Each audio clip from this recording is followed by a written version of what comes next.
আসসালামু আলাইকুম প্রিয় শিক্ষার্থীরা, ষষ্ঠ থেকে নবম শ্রেণী যারা আছো, মূলত নতুন কারিকুলামের জন্য তোমাদের জন্য একটি গুড নিউজ। তোমাদের ফাইনালি পরীক্ষা হচ্ছে এবং ফাইনালি পরীক্ষা কিভাবে হচ্ছে তার মূল্যায়নের পদ্ধতিটি আজকে আমরা আলোচনা করব। এভাবে তোমাদের ষান্মাসিক সামষ্টিক মূল্যায়ন যেটা, এটা অর্ধবার্ষিক এবং বার্ষিক দুটাই হবে। তো আমরা আজকে এই ষান্মাসিক বার্ষিক সামষ্টিক মূল্যায়ন সমষ্টি নিয়ে আলোচনা করব। নিয়ম একই, বার্ষিক একইভাবে হবে। একটু মনোযোগ দিয়ে লক্ষ্য করো। এই যে সরকার কর্তৃক নীতিমালা যে নির্দেশিত আমরা পেয়েছি, আমরা তাই একটু লেট করে তোমাদের আপডেট দিয়েছি। প্রথম বিষয় হচ্ছে একটি বিষয়ে মূল্যায়ন স্কুল দিবসে বা কর্মদিবস 5 ঘন্টা, অর্থাৎ তোমার একটি পরীক্ষা যেটা দেওয়া আছে, এটা দেখো তোমার পরীক্ষাটা হবে এই 5 ঘন্টা ব্যাপী। অর্থাৎ তোমার এই যে পরীক্ষাটা হবে এইটা হবে এই 5 ঘন্টা ব্যাপী।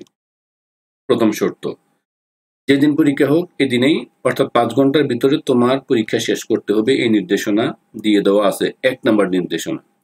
এবার দেখো 2 নম্বর নির্দেশনাটি হচ্ছে এই প্রত্যেক শিক্ষার্থীকে পূর্বের ন্যায় আমাদেরকে এখানে প্রশ্ন দেওয়া হবে। আবারও বলি, পূর্বের ন্যায় তোমাদেরকে এই প্রশ্ন দিয়ে দেওয়া হবে এবং শিক্ষার্থী মূল্যায়নের খাতা, শিক্ষার্থী মূল্যায়ন নির্দেশিকার একটি লিখিত কপি মানে একটি প্রশ্ন দিয়ে দেওয়া হবে।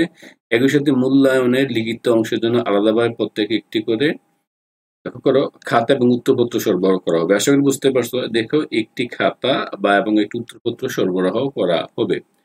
তো এই দুটা বুঝতে পারছো, ঠিক আগের মতোই হচ্ছে। আগে পরীক্ষা ছিল 3 ঘন্টা, এখন পরীক্ষা হবে 3-এর পরিবর্তে হবে এই 5 ঘন্টা। আশা করি বুঝতে পারছো। এবং আগের মতোই আমাদের প্রশ্ন দেওয়া হবে, আমাদের উত্তরপত্র দেওয়া হবে। তবে আগের মতো যে প্রশ্ন দেওয়া আছে, ধরো আগের যে প্রশ্নটা আগের মতো আমরা প্রশ্নটা এখানে দিয়ে দেওয়া হবে এবং উত্তরও তোমাদেরকে মূল্যায়ন করা হবে। তো এটা গেল।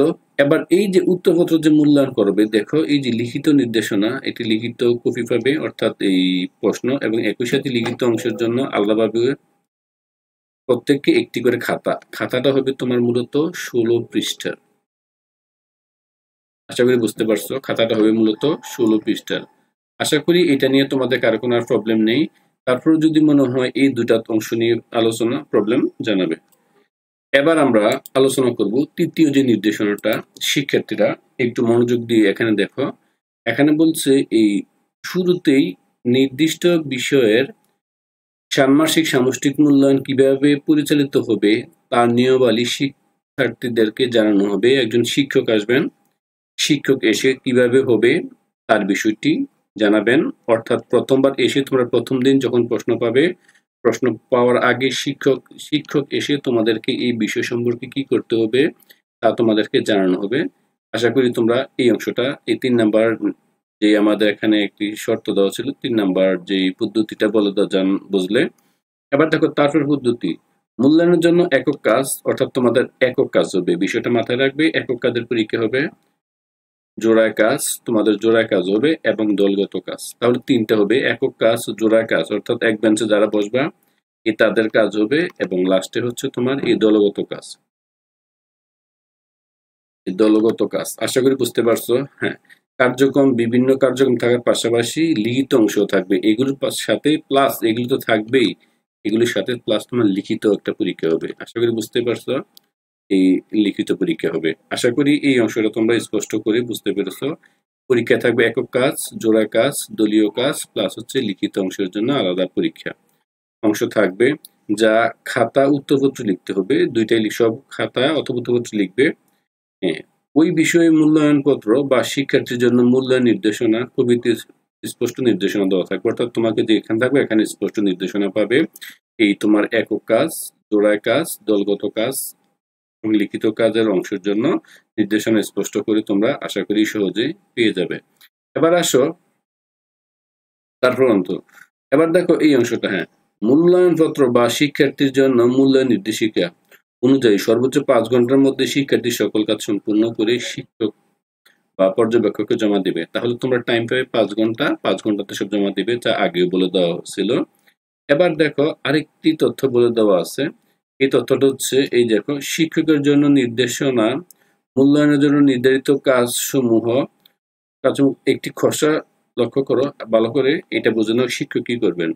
শিক্ষক মূল্যায়নের জন্য নির্ধারিত কাজসমূহ করার একটা খসড়া সময় বিভাজন দেখাবে। অর্থাৎ তোমার যে এই একক কাজ করবা, আবার দেখো এই একক কাজ, জোড়ায় কাজ, এই দলগত কাজ এবং লিখিত অংশ, এই সবগুলোর একটি উনি তোমার এই খসড়া সময় বিভাজন দেয়া থাকবে। অর্থাৎ শিক্ষক তোমাদেরকে আসে এই যে কাজগুলো করবে, একক কাজ, জোড়ায় কাজ, দলগত কাজ এবং লিখিত কাজ তারগুলো করবে।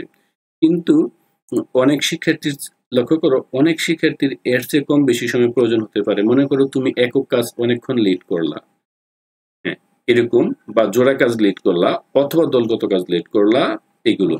তো ধরো এই শিক্ষার্থীর, লক্ষ্য করো, এই শিক্ষক, এই পর্যবেক্ষক যেটা অনুসরণ করে শিক্ষার্থীর মনে করিয়ে দিতে পারেন, কিন্তু কোনো বা, লক্ষ্য করো, একটু কঠিনভাবে এই সময় বিভাজন অনুসরণ করতে হবে তা নয়। অর্থাৎ শিক্ষার্থী যেন চাপ অনুভব না করে সেই বিষয়টা মাথায় নিতে হবে। অর্থাৎ এই শিক্ষার্থীদেরকে ফ্লেক্সিবিলিটি দিতে হবে, অর্থাৎ তাদেরকে স্বাধীনতা দিতে হবে, এবং লেট করলেও যেন উনি লেটে না নেয়। তবে এই ঘন্টা কিন্তু 5 ঘন্টার মাঝখানে। অর্থাৎ তুমি একক কাজ করতে লেট করলা, এটা কোনো প্রবলেম নেই। জোড়া কাজ করতে লেট করলা, তাও প্রবলেম নেই। দলগত কাজ করতে লেট করলা, তাও কোনো প্রবলেম নেই। প্রবলেম কখন হবে? প্রবলেম হবে অর্থাৎ যখন তুমি 5 ঘন্টার মাঝখানে সব নিতে পারবা, তখন আর কোনো প্রবলেম নেই। বাট এর আগে পরে হলে শিক্ষক বিষয়টা তোমাদেরকে দেখবে। তবে পুরো মূল্যায়ন সর্বোচ্চ কিন্তু তোমাকে তো 5 ঘন্টার মধ্যে সম্পূর্ণ করতে হবে। এই বিষয়টি অবশ্যই মনে রাখতে হবে। শিক্ষা প্রতিষ্ঠানে মূল্যায়ন কাজ চলাকালীন শিক্ষক নির্দিষ্ট পর্যবেক্ষণ চকের মাধ্যমে শিক্ষার্থীর কাজের রেকর্ড সংরক্ষণ করবেন। অর্থাৎ শিক্ষকের তোমাকে অনুলিপি দেওয়া হবে, কোনো একটি বিষয় অনুলিপি, মানে যেটাতে দেওয়া থাকবে এই শিক্ষকের এই বিভিন্ন শিক্ষার্থীর চোখ, কাজ, একটি অনুলিপি দেওয়া থাকবে। এখান থেকে শিক্ষক ওই সকল তথ্যগুলো এখান থেকে ফিল আপ করবেন। আশা করি এটা বুঝতে পারছো। এবং দেখো, এই ক্ষেত্রে সব থেকে ইম্পর্টেন্ট বিষয় হচ্ছে এইটা, বিষয়টা বুঝে নিও যে এই ক্ষেত্রে এই ইম্পর্টেন্ট বিষয় হচ্ছে প্রতি 20 জন শিক্ষার্থী, লক্ষ্য করো, প্রতি 20 জন শিক্ষার্থীকে পর্যবেক্ষণ করার জন্য একজন শিক্ষক। অর্থাৎ তোমাদের ক্লাসে যদি মনে করো 60 জন থাকে, তাহলে এর 60 জনের বিপরীতে তোমাদেরকে 3 জন টিচার গার্ড দেওয়া হবে। সেটা তোমরা বুঝতে পারছো। তাহলে প্রতি 20 জন শিক্ষার্থীর জন্য একজন টিচার থাকবে। এই বিষয়টা আসলে বুঝতে পারছো। এবার দেখো, তার কাছে পর্যবেক্ষণ চোখ, যেটা পরিশিষ্ট 1 তোমরা পরে দেখতে পারবে, বা যার শিক্ষা মন্ত্রণালয় কর্তৃক দিয়ে দেওয়া, এখান থেকে টিচারের কাছে এটা আছে, এটা থেকে দেখে নেবে। অর্থাৎ এই ক্ষেত্রে প্রতি 20 জন শিক্ষার্থীকে পর্যবেক্ষণ করার জন্য ধরো শিক্ষক থাকবেই, তার কাছে যে চকটা থাকবে পরবর্তীতে বিষয়ভিত্তিক নির্দেশনার সাথে প্রেরণ করা হবে। এই 20 জন শিক্ষার্থীর রেকর্ড সংরক্ষণের চোখ পরিশিষ্ট 2, যা পরবর্তী বিষয়ভিত্তিক নির্দেশনার সাথে প্রেরণ করা হবে। অর্থাৎ পরবর্তী যখন নির্দেশনা দিবে তখন এগুলো দিয়ে দেওয়া হবে, কি কি নির্দেশনা আছে। যাই হোক, এটা তোমাদের বিষয় না, এটা শিক্ষকের বিষয়, এটা আলোচনা করার প্রয়োজন নেই। এবার দেখো, সামষ্টিক মূল্যায়ন শেষে একজন শিক্ষক, মানে মূল্যায়ন শেষ করে শিক্ষক তার উপর অর্পিত 20 জন শিক্ষার্থীর মূল্যায়নের লিখিত অংশের খাতা, পর্যবেক্ষণ রেকর্ড চোখ ও অন্যান্য প্রমাণাদি যদি থাকে, এক্ষেত্রে বান্ডেল করে স্বাক্ষর সহ সংশ্লিষ্ট বিষয় শিক্ষকের নিকট জমা দিতে হবে। আশা করি তোমরা এটা বুঝতে পারছো। অর্থাৎ উনি যে এই 20 জন শিক্ষার্থী যে উনি মূল্যায়ন করলো, এই মূল্যায়নের খাতাটা উনি সংরক্ষণ করবেন, মূল্যায়নের খাতা সংরক্ষণ করবেন, এবং ওনার যে বিষয় শিক্ষক, মনে করো তোমার ম্যাথমেটিক্স শিক্ষক যিনি থাকবে, ম্যাথ খাতাটা ঠিক ওনাকে দিয়ে দেওয়া হবে।